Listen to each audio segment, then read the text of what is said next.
Taong Divisoria, Maynila ang punta ni Zaira para mamili ng school supplies para sa mga anak niyang nag-aaral.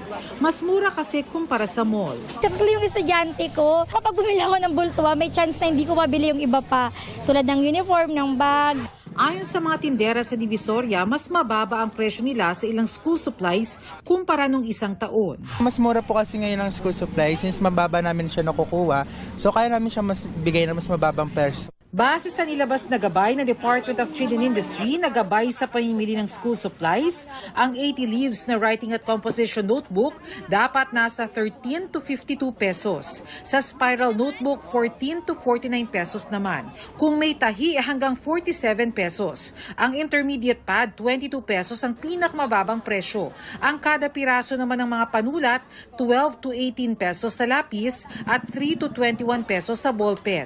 12 to 114 pesos naman ang crayons, depende sa rami ng laman kada box. Ang pambura, 8 to 20 pesos. Hanggang 69 pesos ang pantasa at hanggang 32 pesos ang ruler.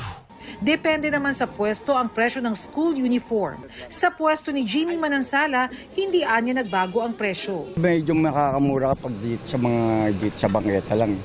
Pagka sa mall ka bibili, mga taas. Pinakamababa na yung 250. Dito, 200 lang. Sa Baclaran naman, namimili si Emily dahil mas malapit sa Cavite kung saan sila nakatira. 6,000 pesos ang budget niya para sa 3 apo. 2 bag, tapos yung mga uniform ng apo ko, 3 uniform, 3 short, 3 pants pa, tapos may sando pa, may short pa, may boxer pa. Sa pwestong ito dito sa Baclaran, mas mababa ang presyo ng mga school supplies ngayon kumpara nung nakaraang taon.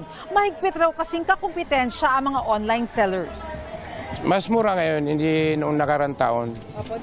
Dahil sa mababa ngayon yung kuha namin sa supplier. Mas gusto ko po yung personal ko siyang nakikita.